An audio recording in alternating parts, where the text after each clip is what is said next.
Good morning. Welcome to First Parish Unitarian Universalist Church of Chelmsford. In this church, we do not ask everyone to look the same, think the same, believe the same thing, or identify in the same way. What we do ask is that we respect the worth and dignity of each individual in our words, our deeds, and our actions. Unitarian Universalism lifts up the believer rather than the belief. All who believe in love are welcome here. My name is Ken Langer, and I am your intern minister, or minister in training. We are a covenantal community gathered for worship, mutual care, faith formation, and service to the common good. We would like to extend a special welcome to anyone visiting us for the first time. Thank you for joining us today, and please join us after the service for our social hour, which is downstairs. You can learn more about us through our website at uuchelmsford.org, and I'm told it's Chelmsford, right? Not Chelmsford? Okay, I was thoroughly trained before I got here. If you have questions about accessibility or the building, please see our ushers or any staff member. Currently, masks are optional, but the back 3 rows of the left pews are reserved for people who want to wear masks. Today's service is a cooperative project made possible by our senior minister, Reverend Ellen Spiro, our Director of Lifespan Faith Formation, Dolores Heredia Wood, our standing committee, myself, and the following volunteers. Our guest musician today is Dr. Grills. Our greeter today is Rick Warner. Our ushers today are Dave Caffeine, I hope, okay, and Stephanie Owen. Our worship technician is Aggie Brennan. Our YouTube chat host is Joan Coyne, and our online social hour hosts are Sue and Barry Jefferson. As a reminder, our service is live streamed, so if you are sitting in the front and don't want to be on camera, our ushers can help you find another seat. Today is National Cheeseburger Day, or Veggie Burger today, whatever your choice is. Wednesday is the pagan holiday of Mabon, or the height of autumn. The theme for today's service is belonging. I now invite you to take a moment to briefly introduce yourself to your neighbor briefly and to wave to our online friends.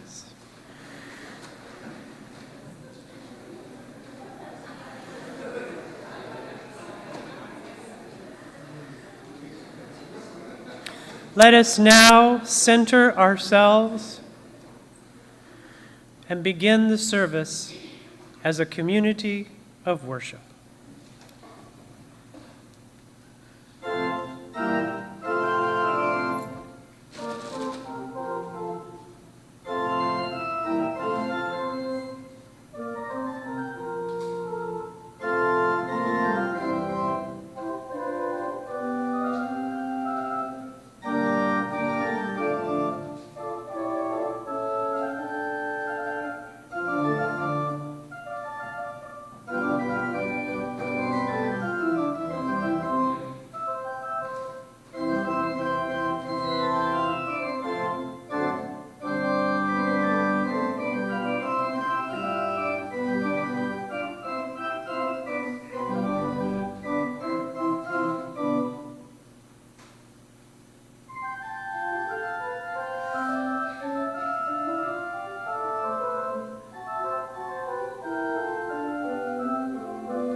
Good morning. My name is Carla Corey, and I've been attending First Parish for about 25 years. I need to put my glasses on. These last few years have been quite different, but our faith community managed to remain cohesive and creative in figuring out ways to stay connected and to worship together during this time of COVID. I serve as collector currently and have been truly amazed and humbled to see how we've continued to fund our staff, our building, our outreach programs. With our generous contributions, the pledges still showed up regularly in the mailbox, another testament to how much this congregation means to all of us. This is wonderful, but, and isn't there always a but, it has been hard to welcome new folks into our community during the pandemic. We've missed the face-to-face greetings, the smiles, the opportunity to share our energy in person, to engage in emphatic communion. For the moment, we've been given that chance again, and it feels precious. Both because we've gone without, and because we know we have to keep our eye on the COVID numbers, and we might have to modify our behavior again. For today, though, I'll ask Ellen to light, Reverend Ellen, to light the chalice in celebration of the joy of being together here in Sanctuary and there in Streaming Land, and in gratitude at the chance to again welcome the seekers who may literally come through our doors, whether they are new visitors or folks returning after a long time away. Welcome to all. And if you want to hear more about emphatic communion, find me at social hour.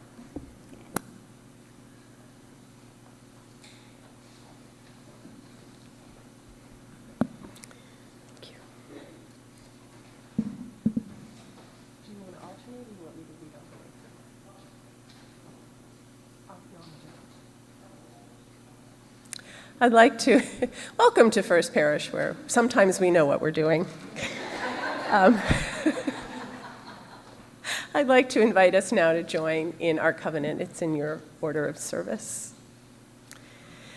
We, the members of First Parish of Chelmsford, covenant together to sustain and strengthen our beloved community by honoring and celebrating the spirit of life, nurturing all souls in our search for truth and the sacred, caring and being present to one another in our joys and sorrows, bearing witness through service to justice and peace, and being good stewards of our congregation, our heritage, our Unitarian Universalist principles, and our earth. Nosotros, los miembros de la primera parroquia de Chelmsford, convenimos juntos a sostener y fortalecer nuestra amada comunidad, honorando y celebrando el espíritu de la vida, nutriendo todas almas en busca de la verdad y lo sagrado, cuidar y estar presentes el uno y otro en nuestra alegría y tristezas, dar testimonio mediante servicio a la justicia y paz, y ser buenos cuidadores de nuestra congregación, nuestra herencia, nuestros principios unitarios y universalistas y la tierra. Thank you. Gracias. If we could join in singing hymn number 21 in the gray hymnal, For the Beauty of the Earth, I invite you to stay seated or to stand or whatever it is you wish to do this morning.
So one of the talents I do not have is singing.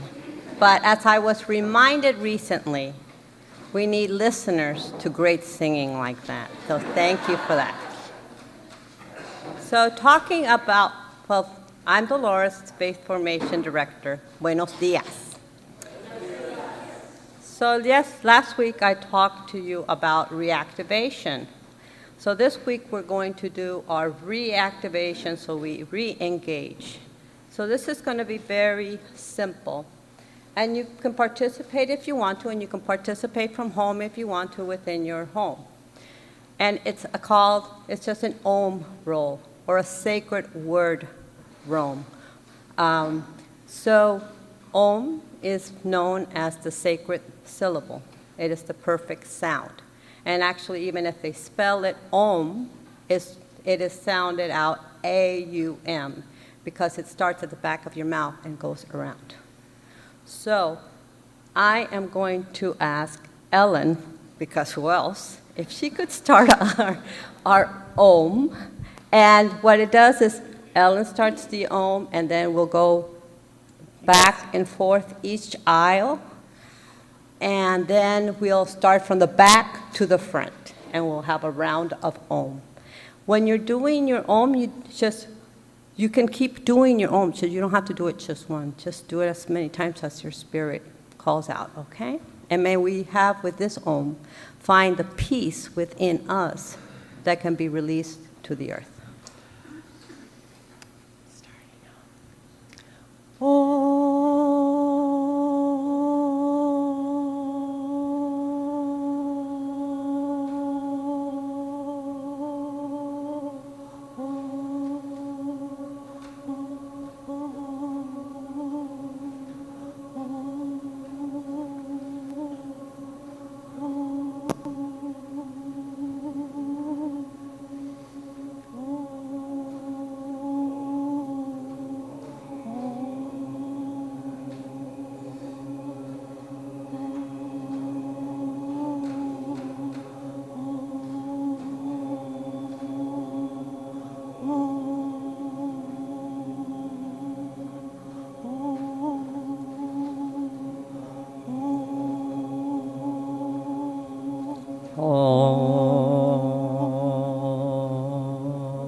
Thank you. Today begins our faith formation, and we're inviting all the youth to follow me when we sing This Little Light of Mine after Reverend Ellen tells us a very special story, and we are going to go into the chapel, and we're going to have a brainstorming session about what we want to do this year, and we're going to have snacks. So, with all ado, here is Reverend Ellen. So I'm going to tell a true story about a maple tree in my backyard. We had a huge, over 100 years old maple tree in our backyard. It was so wide around that if Josh, my husband, and I were on either side and tried to hug it, we couldn't touch hands. It was a really, really big tree. And we tried to take good care of the tree. Our tree guy, Mark, would come and make sure that the branches were safe and that the tree was healthy.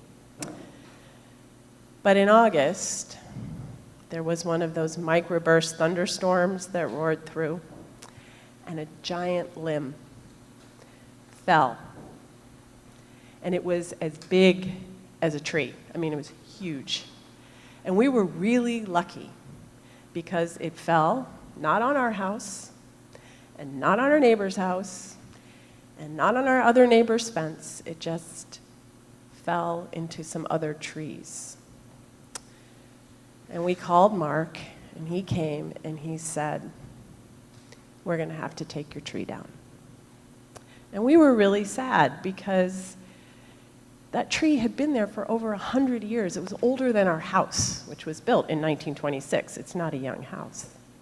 And when our kids, Henry and Sam, were little, Mark had put a rope on one of the higher limbs, and we put a swing, And Sam and then Henry would swing, and the rope was so high up that they could swing really high. So high that, frankly, it scared me. Because there was this big rock, and you could stand on the rock, and you could jump onto the swing, and you could go. And Henry loved it when Sam and his friends, because Sam was the older brother, would grab the bottom of the rope swing and pull and pull and pull, and then let Henry go. And he'd go, whoa! And this would happen.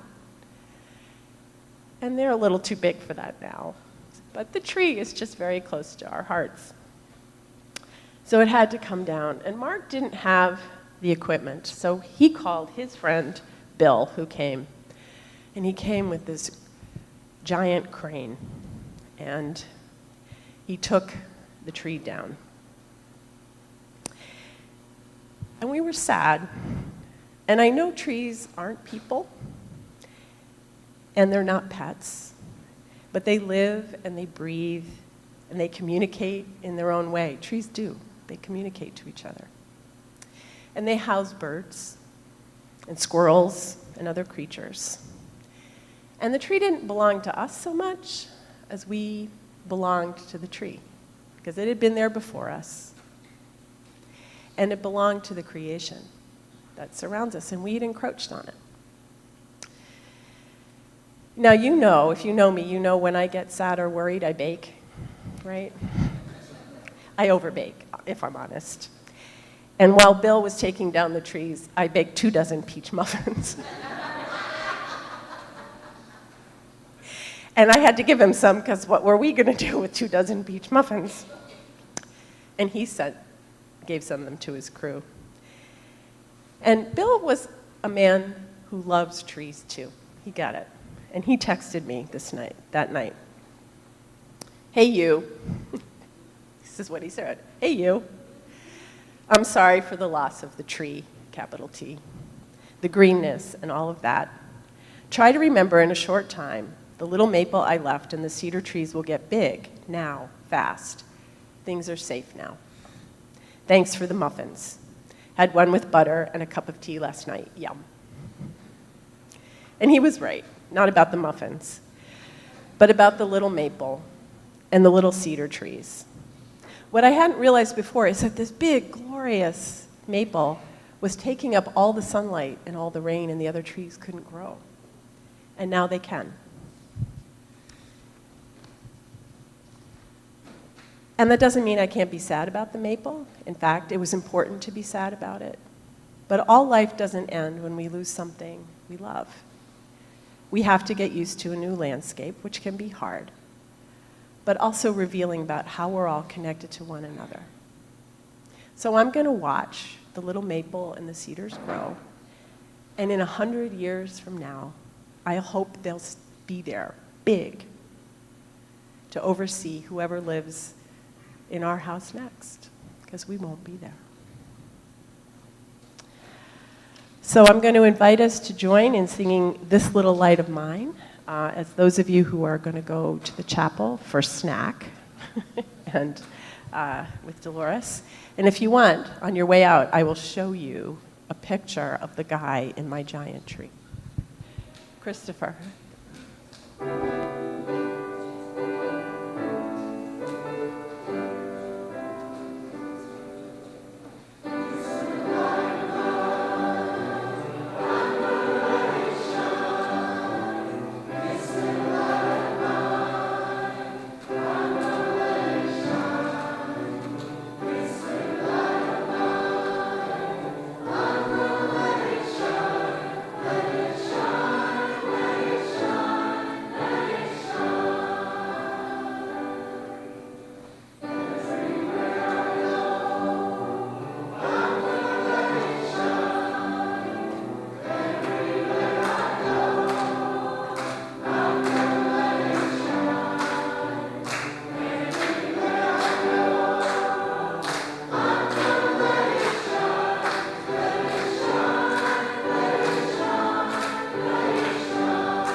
We are a free church, and our ability to serve our larger world, to serve our larger faith, and to keep this community alive and vibrant is a direct result of what each of us is able to offer of our time, our talent, and our treasure.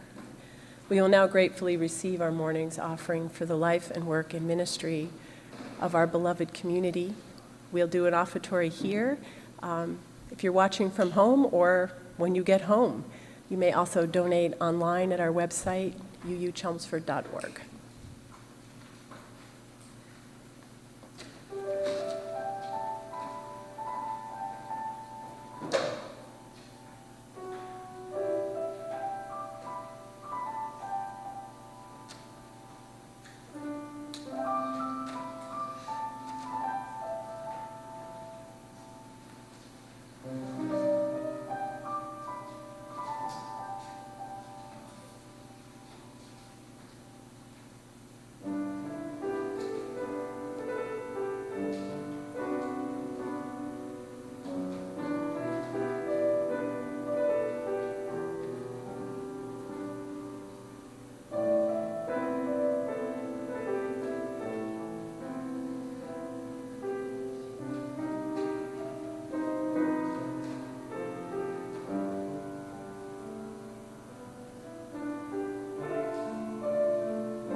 Thank you, Christopher. That was lovely.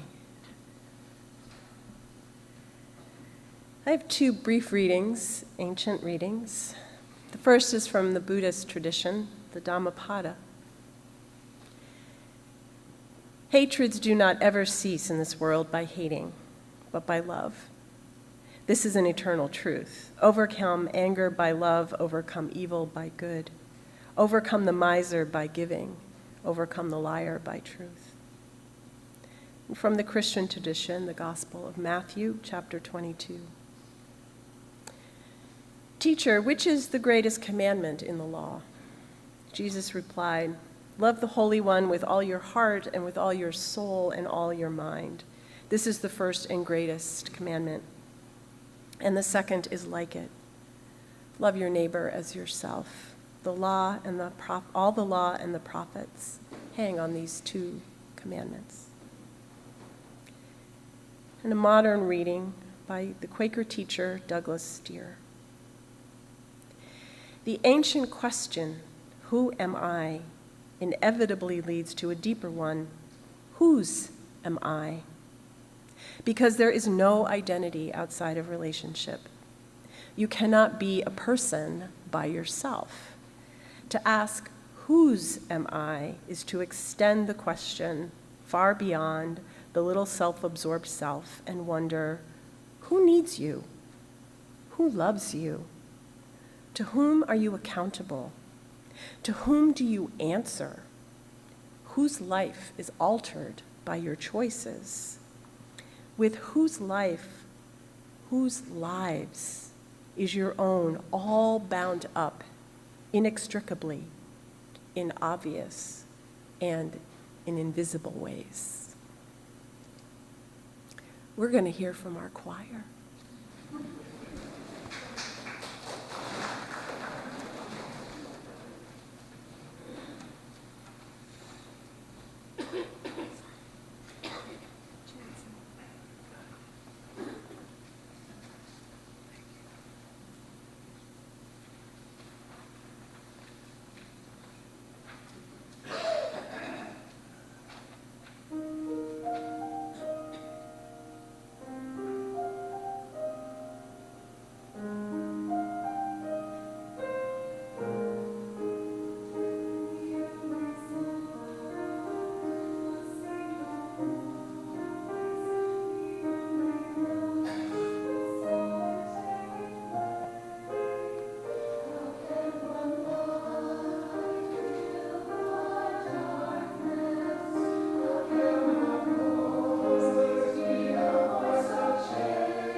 You're back.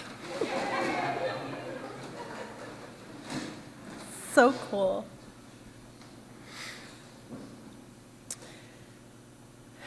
Some years ago, the Unitarian Universalist Ministers Association ran a workshop for all us ministers entitled, "Whose Are We?"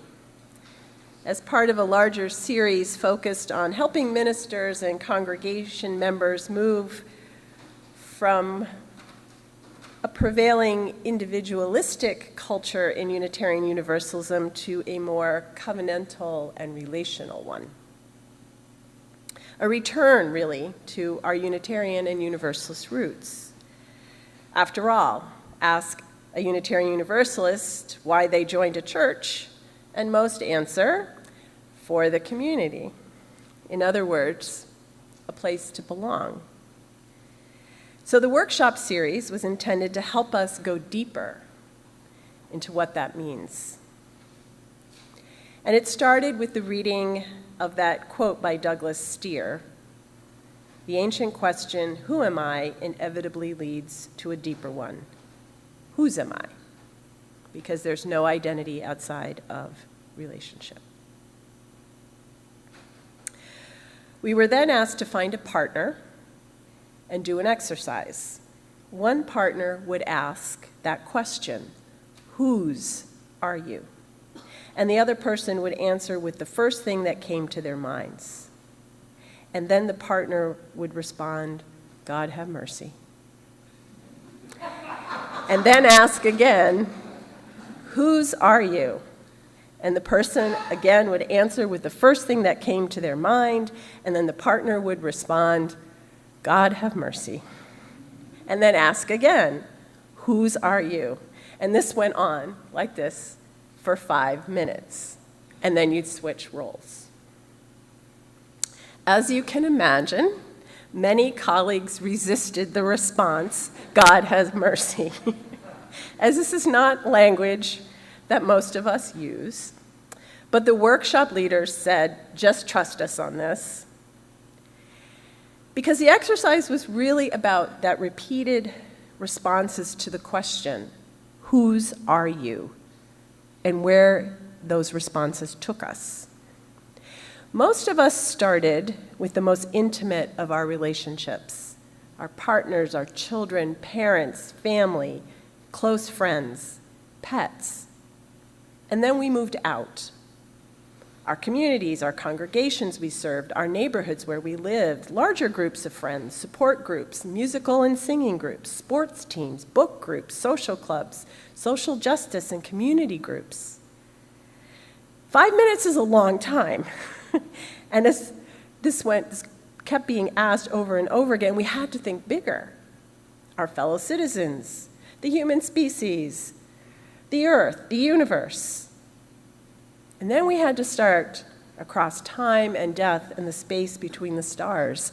We belong to our ancestors, our descendants, and all of the names we have for the sacred and the holy, spirit of life, transforming love, God, goddess, mystery. Some folks actually started there with the really big and then worked their way inward. Others of us were all over the place. The point, though, is that it is a very profound and humbling question when you have to really go deep with it, when you really start asking, whose life is altered by my choices? With whose life, whose lives is my own all bound up inextricably and in invisible ways? May God or the spirit of life or whoever have mercy indeed. After Jesus answers the question about the greatest commandment, the man asking asks another question. Well, who is my neighbor? Which is really another way of asking, whose am I? Jesus responded with the famous parable of the Good Samaritan, of the Jewish man beaten and left for dead at the side of the road, who's ignored by two of his own people, but is rescued and taken care of by his avowed enemy, a Samaritan. At the end, Jesus asks the man, so who was the neighbor? And the questioner says, the Samaritan. And Jesus says, go and do likewise.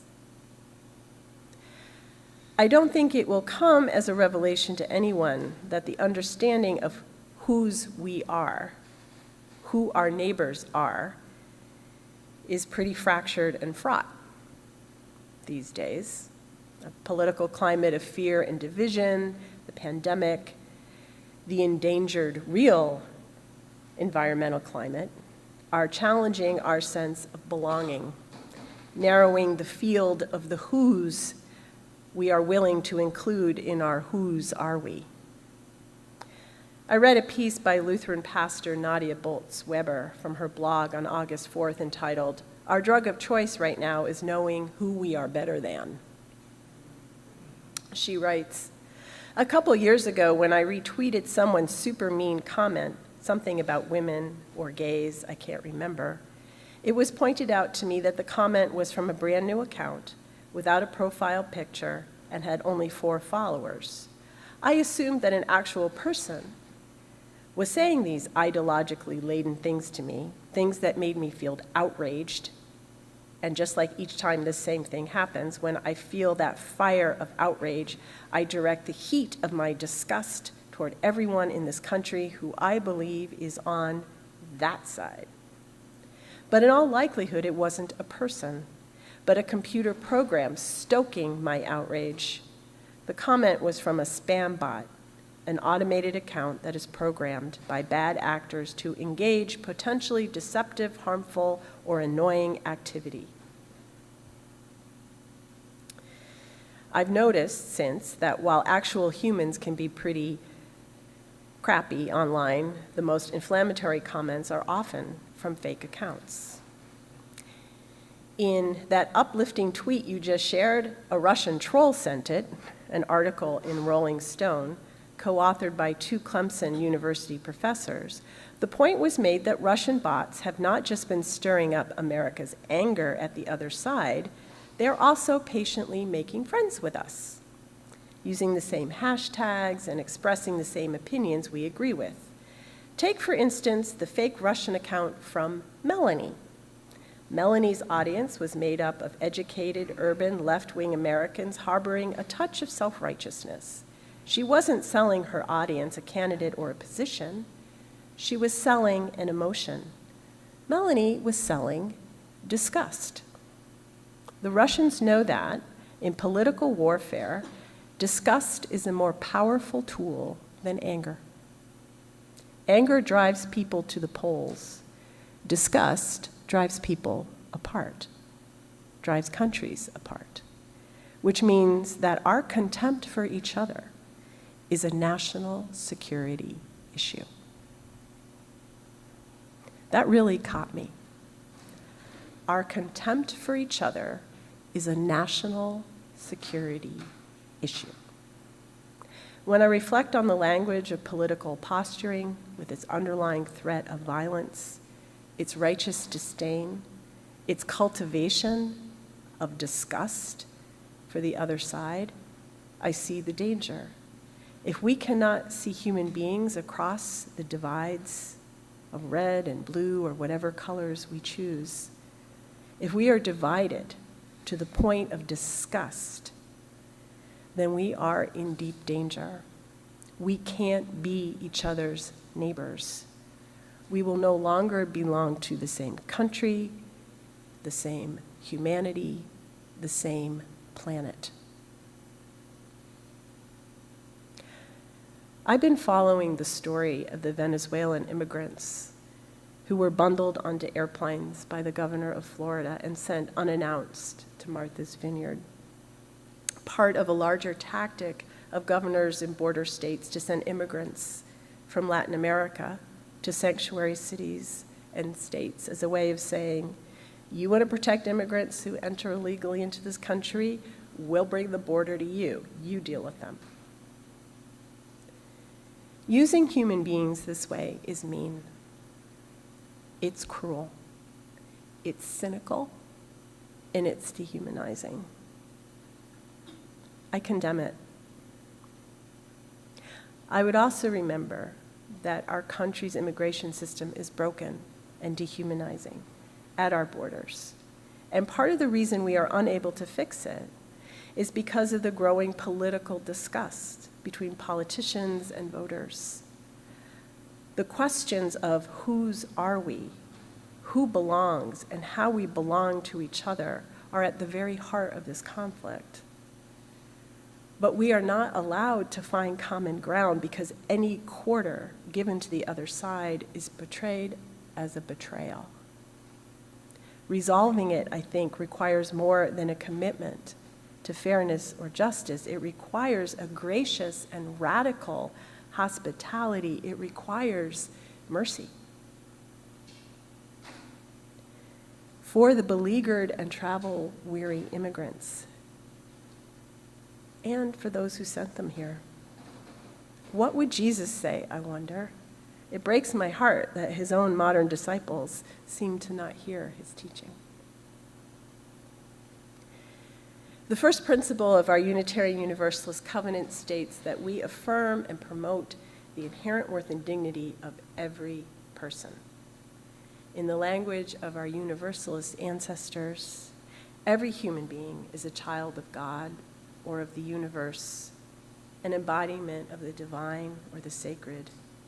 This is why we are called to claim one another as all belonging, to answer the question, whose are we, with each and every one of us, our immigrant siblings, however they come here, our LGBTQIA+ siblings. We say gay here, and we love and we cherish.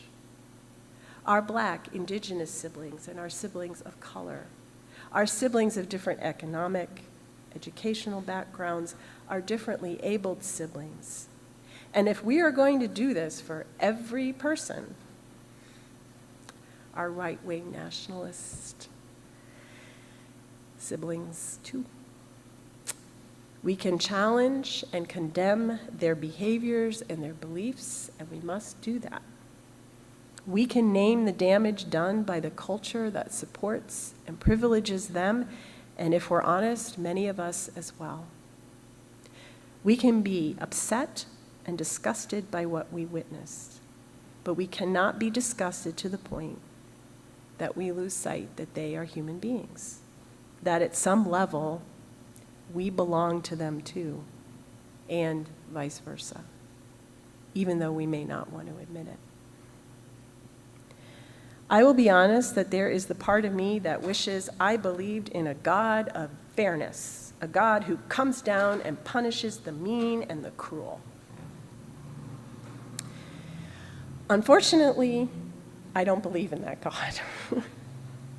I believe that the divine is a spirit of larger love. And I will be honest that I am not sure about the how when it comes to this work of belonging. I don't know how we do it. Even here, where we share similar values and a commitment to beloved community, it can be hard to all belong to each other all the time. We are not without our moments of conflict and disagreement, hurtful words and behaviors, unintentional perhaps, but still. But we do have a common ground on which to start. Our First Parish covenant, our UUA covenant. We have worship and music and ministries within and beyond our walls that call us to a common purpose, a common life.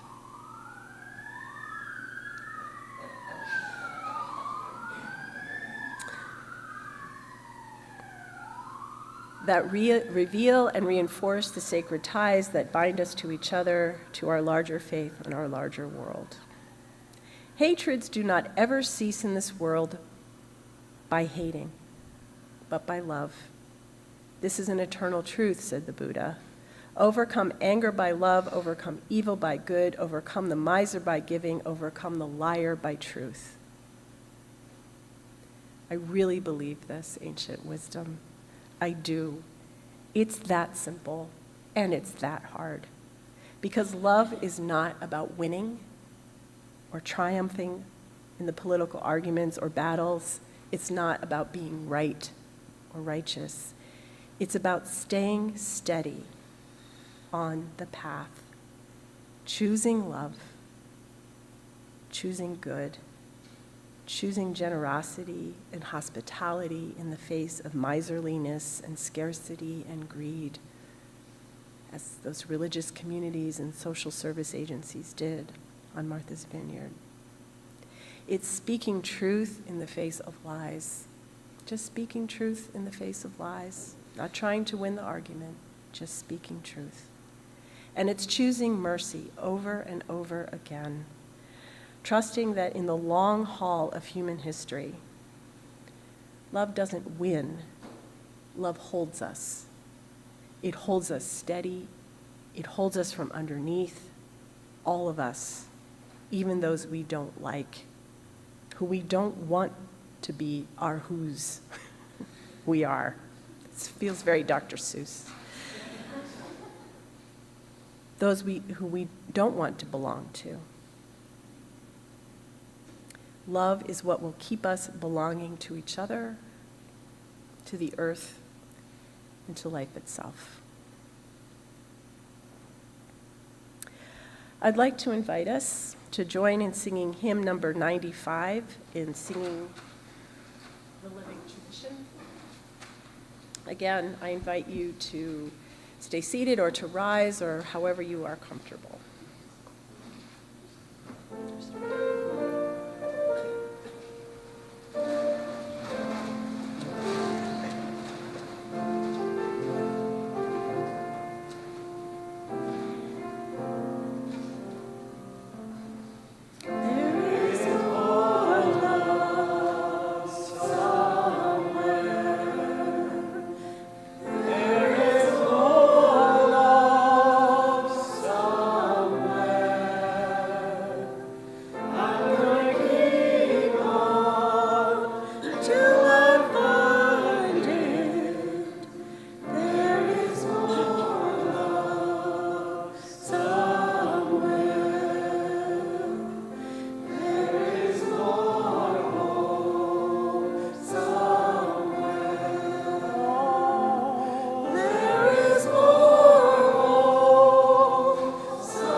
Thank you both, Christopher and Ken.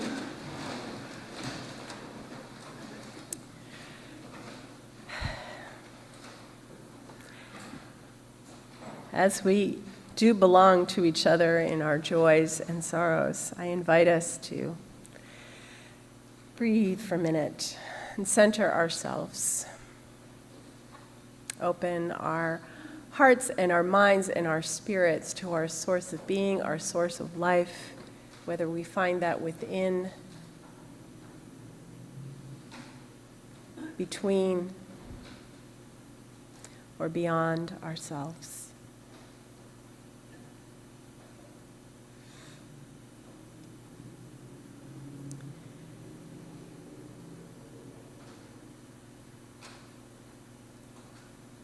I have one request for us to keep in our hearts and minds this morning.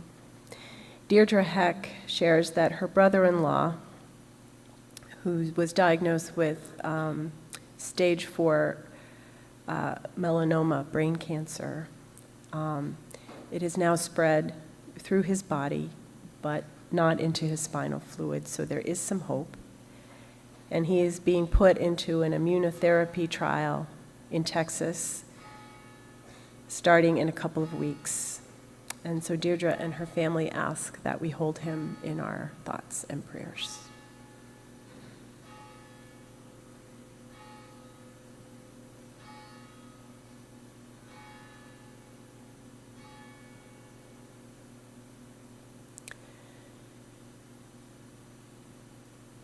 And in the quiet and sacred beauty of this sanctuary on this gorgeous day,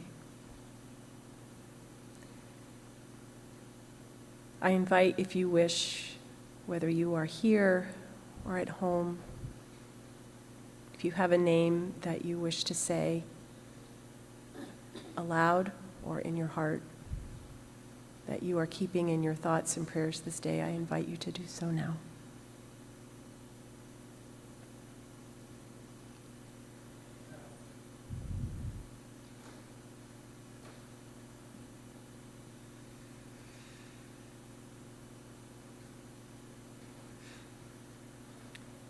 Eleanor.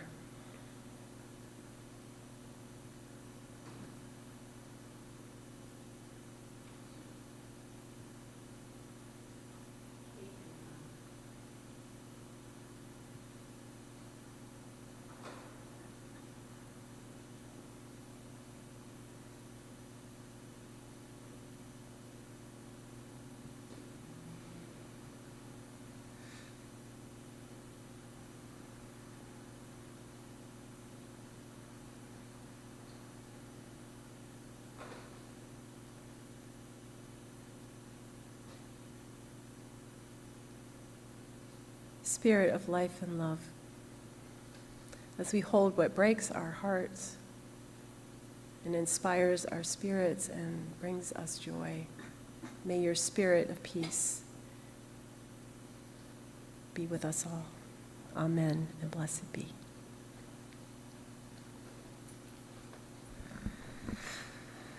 Please join me now in singing Spirit of Life. The words are listed in your order of service. Spirit of life, come unto me. Sing in my heart all the stirrings of compassion. Blow in the wind, rise in the sea, move in the hand, giving life the shape of justice. Roads hold me close, wings set me free. Spirit of life, come to me, come to me.